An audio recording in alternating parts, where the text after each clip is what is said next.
আসসালামু আলাইকুম দর্শক, আপনাদের সকলকে আমন্ত্রণ জানাচ্ছি অন্য মঞ্চের আজকের আলোচনায়। বাংলাদেশের সাবেক প্রধানমন্ত্রী শেখ হাসিনার সাথে ডিসেম্বরের মধ্যে দেশে ফেরার প্রস্তুতি নিয়ে ভারতের কলকাতায় বড় ধরনের মিটিং করেছে আওয়ামী লীগের সাবেক অর্ধ শতাধিক সংসদ সদস্য। 8ই আগস্ট কলকাতা নিউ টাউন এলাকায় অনুষ্ঠিত বৈঠকে দলটির 50 থেকে 55 জন সাবেক এমপি উপস্থিত ছিলেন। দেশে ফিরতে প্রয়োজনীয় কাগজপত্রের জন্য আবেদন, কোন প্রক্রিয়ায় ও কিভাবে তারা ফিরবেন, ফেরার আগেও পরে আইনি প্রক্রিয়ার প্রস্তুতি এবং ফেরা উপলক্ষে দলীয় সমাগমের আয়োজন নিয়ে বৈঠকটিতে আলোচনা হয়েছে বলে দলটির একাধিক সূত্রে জানা গেছে। বৈঠকে দলটির শীর্ষ পর্যায় থেকে জানিয়ে দেওয়া হয়েছে, যেসব নেতা শেখ হাসিনার সাথে দেশে ফিরবেন না তাদেরকে দল থেকে আজীবনের জন্য বহিষ্কার করা হতে পারে। গত 2 বছরের বেশি সময় ধরে ভারতে থাকা আওয়ামী লীগের অঙ্গ সংগঠনের নেতারা অনেকগুলো বৈঠক করলেও এত বড় আকারে শুধু সাবেক এমপিদের বৈঠক এই প্রথম অনুষ্ঠিত হয়েছে বলে দাবি করেছেন বৈঠকে উপস্থিত থাকা বেশ কয়েকজন সাবেক এমপি। তারা দাবি করেছেন, বৈঠকটিতে শেখ হাসিনার সাথে সাবেক এমপিরা কিভাবে দেশে ফিরবেন ও ফেরার পরে করণীয় নিয়ে বেশ কয়েকটি গুরুত্বপূর্ণ সিদ্ধান্ত হয়েছে। আবার এই বৈঠকটি বাংলাদেশের বাইরে এমন এক সময় অনুষ্ঠিত হলো যখন শেখ হাসিনার দেশে ফেরার ইস্যুটিকে ঘিরে ভারত ও বাংলাদেশের মধ্যকার কূটনৈতিক সম্পর্কে টানাপোড়েন দেখা দিতে যাচ্ছে। বিশেষ করে ঝুলে গেছে বাংলাদেশের প্রধানমন্ত্রী তারেক রহমানের প্রথম ভারত সফর। বিস্তারিত জানতে চলুন যাওয়া যাক। 24-এর 5ই আগস্টে বাংলাদেশে ক্ষমতা হারানোর পর আওয়ামী লীগের বহু নেতা কর্মী ভারতে চলে যান।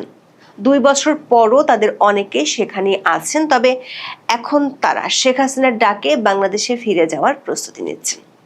বাংলাদেশ সরকার নির্বাহী আদেশে কার্যক্রম নিষিদ্ধ দলটির সাবেক মন্ত্রী, প্রেসিডিয়াম সদস্য, সাবেক সংসদ সদস্য বা বিভিন্ন সহযোগী সংগঠনের শীর্ষ নেতৃত্বের অন্তত 100 থেকে 120 জনের মতো পশ্চিমবঙ্গে, মূলত কলকাতা এবং তার পার্শ্ববর্তী অঞ্চলে আছেন। 24 আগস্টের পর থেকে বিভিন্ন সময় তারা ভারতে যান। শীর্ষ পর্যায়ের নেতা ছাড়াও মধ্যম ও স্থানীয় পর্যায়ের অনেক নেতা কর্মীরাও ভারতে গিয়েছিলেন।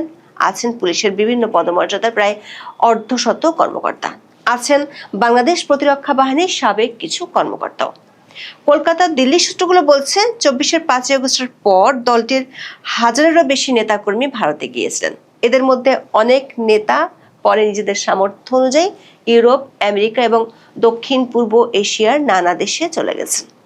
আবার গত ত্রয়োদশ জাতীয় সংসদ নির্বাচনের আগে ও পরে মধ্যম ও স্থানীয় পর্যায়ের বেশিরভাগ নেতা বাংলাদেশে ফিরে যান। সাবেক মন্ত্রী, এমপি, দলের প্রেসিডিয়াম সদস্য, অঙ্গ সংগঠনগুলোর শীর্ষ নেতৃত্ব, সাবেক পুলিশ ও প্রতিরক্ষা কর্মকর্তাদের বেশিরভাগই এখনো ভারতের বিভিন্ন শহরে আছেন। এদের বেশিরভাগ আছেন কলকাতায়।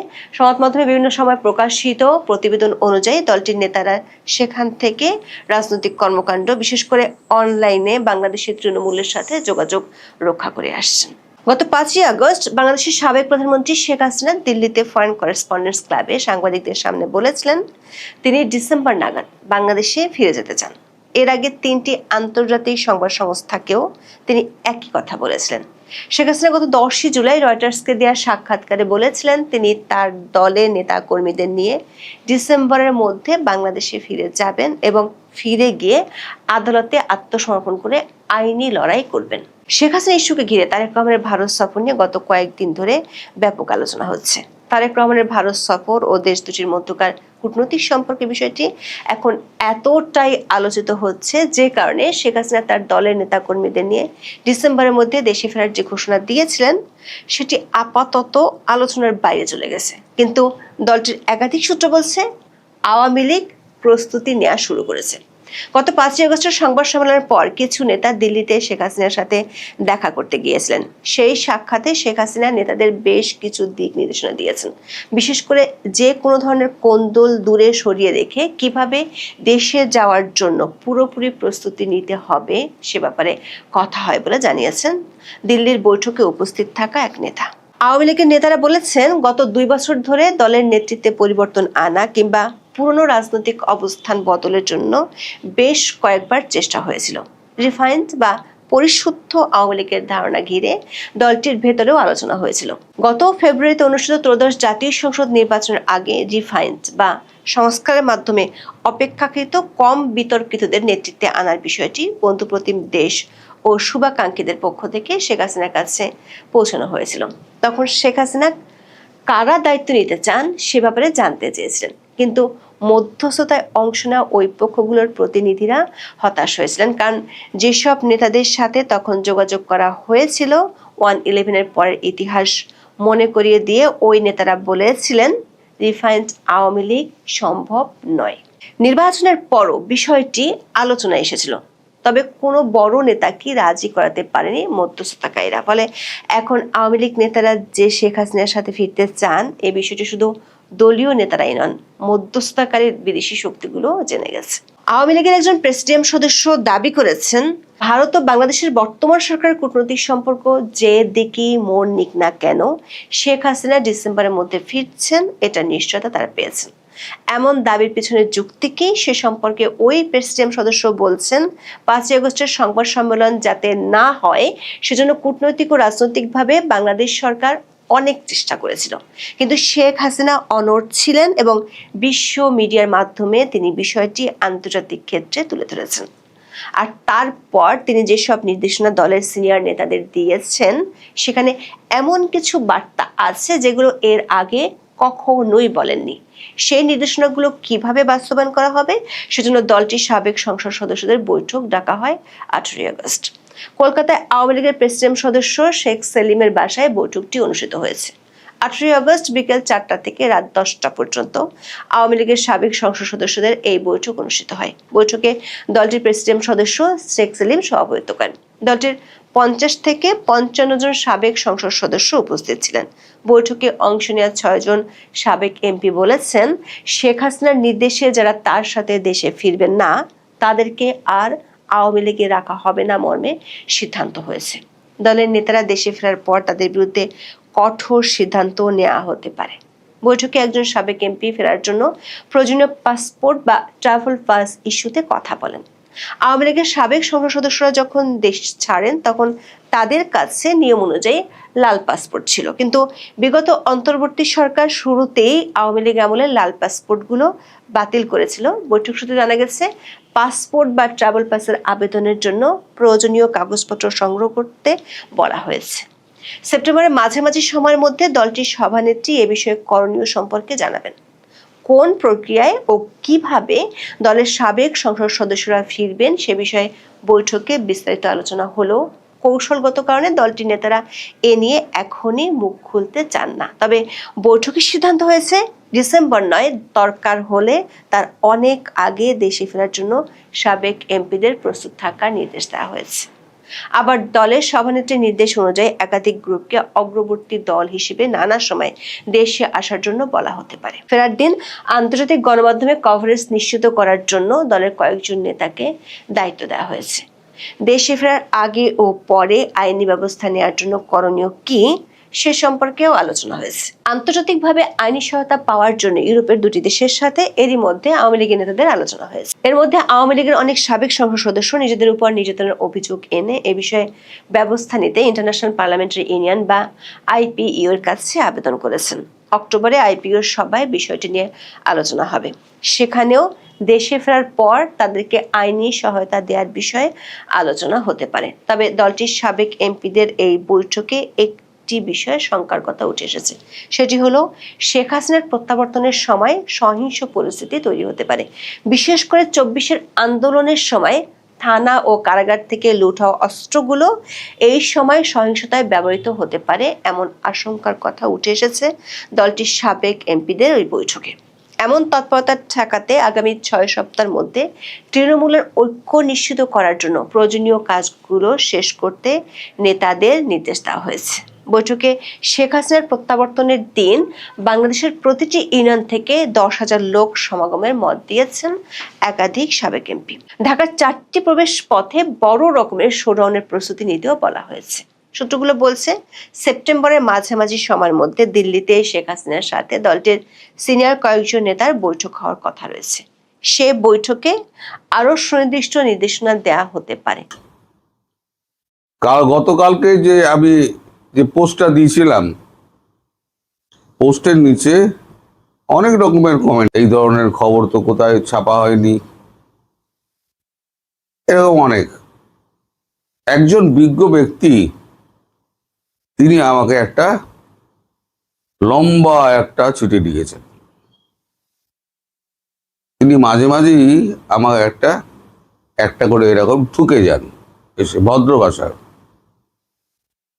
তা আজকে আমি এই ভদ্রলোকের এই চিঠিটা পড়ব, শেখ হাসিনা প্রসঙ্গে আসবো, তারপরে মিটিং কি হলো রাত্রিবেলা, আগে নিজের প্রসঙ্গটা আগে সেরে নি।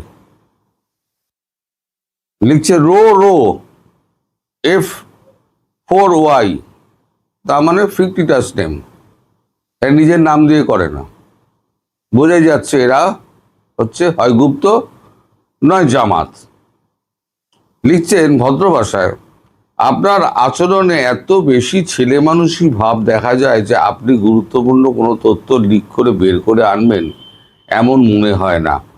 আপনাদের পশ্চিমবঙ্গের আরো বিভিন্ন সাংবাদিকদের কথা তো শুনি, ওনাদের কথার মধ্যে প্রজ্ঞা, গভীরতা এবং বিশ্লেষণ পাই।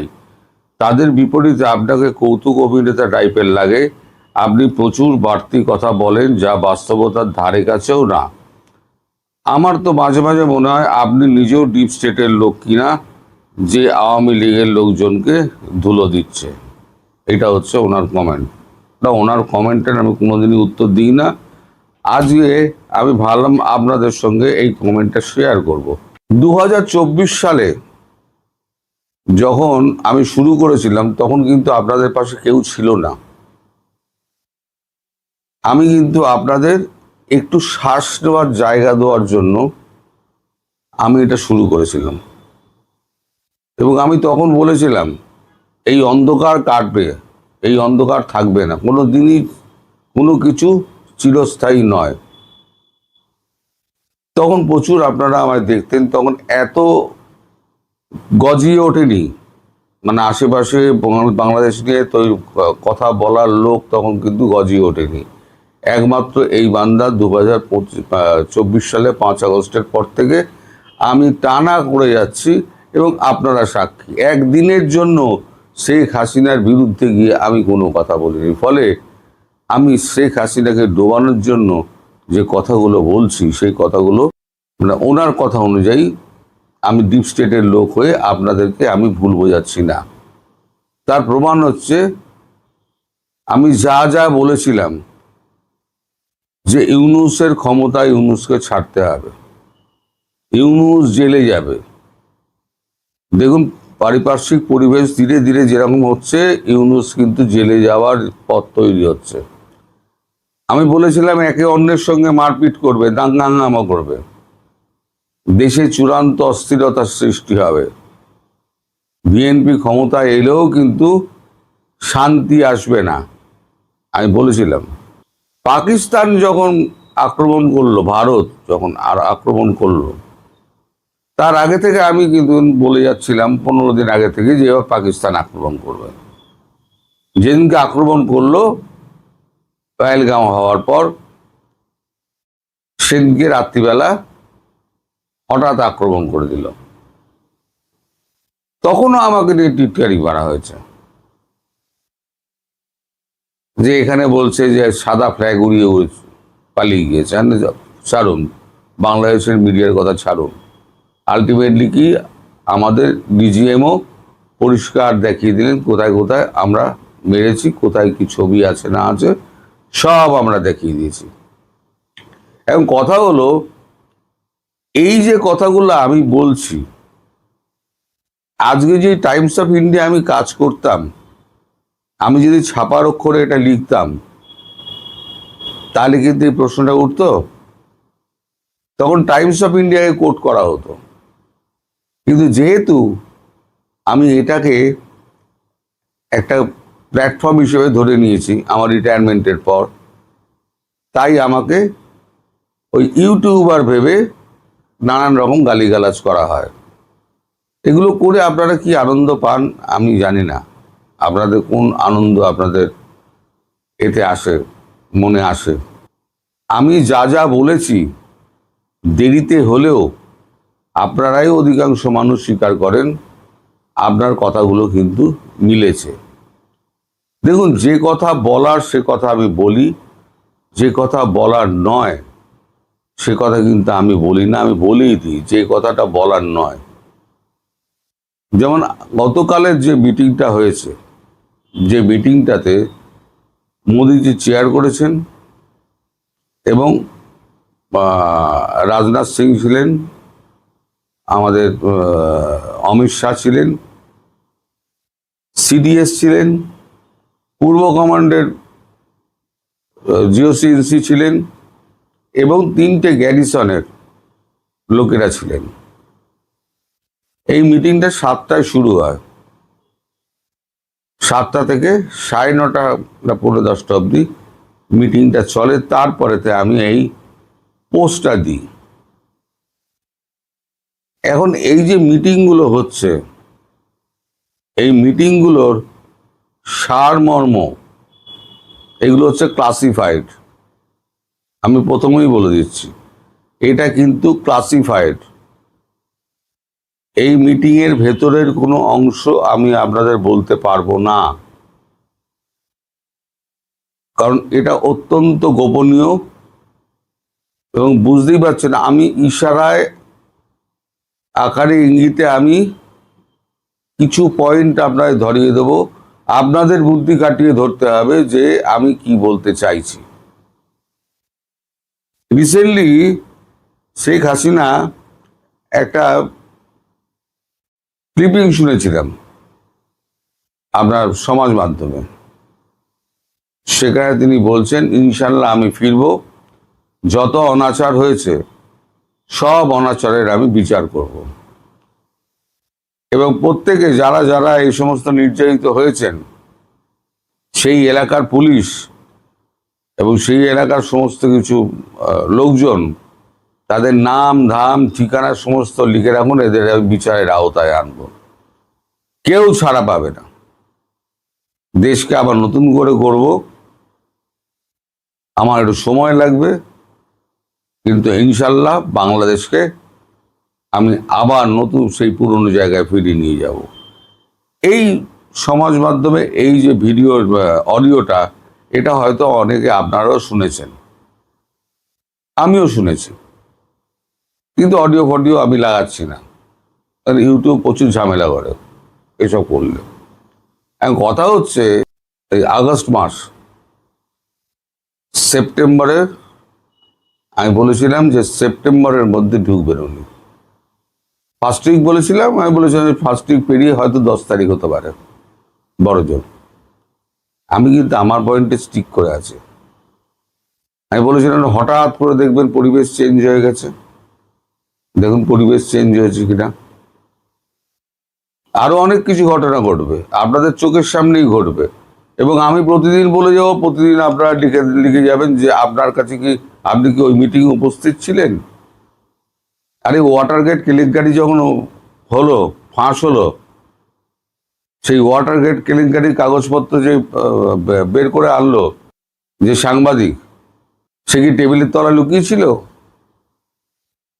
বিল ক্লিন্টনের ওই যে যৌন কেলেঙ্কারি যে ফাঁস করলো, সেই খাটের তলায় লুকিয়েছিল? আরো এরকম বহু তথ্য আছে। নিট কেলেঙ্কারি, আমাদের এখানে সাম্প্রতিক কালে বলছি, নিট কেলেঙ্কারির যে ঘটনাটা ঘটলো, প্রশ্নপত্র ফাঁস যে সাংবাদিক বার করলেন, তিনি কি ওই প্রশ্নপত্র ফাঁসের সময় তিনি কি টাকা নেওয়ার জন্য বসছিলেন ওখানে? সুতরাং এই যে বিমক্কা প্রশ্নগুলো আপনারা করেন না, এই প্রশ্নগুলো করে নিজেদের বোকামি আর বাড়াবেন না। এগুলোকে বোকা বোকা ভাবে যে আজকে আমি ইউটিউবে বলছি বলে আমাকে 4টে কথা আপনারা শোনাতে পারছেন। আমি যদি আজ কাগজে লিখতাম তাহলে পরে কেউ ট্যাপও করতে পারতেন না। কটা রিজয়েন্ডার আপনি পাঠাতেন? কারণ রিজয়েন্ডার পাঠাতে গেলে তো আপনাকেও তথ্য দিতে হবে, পাল্টা তথ্য দিতে হবে, নয়তো কোর্ট, কাগজ তো কোর্টে চলে যাবে। তখন তো আপনি তো কোর্টের দরজায় দরজায় ঘুরে বেড়াবেন, আর শেষ পর্যন্ত জেলে গাড়ি কাটবেন, আর নইলে পরে আপনাকে বিরাট অঙ্কের ফাইন দিতে হবে।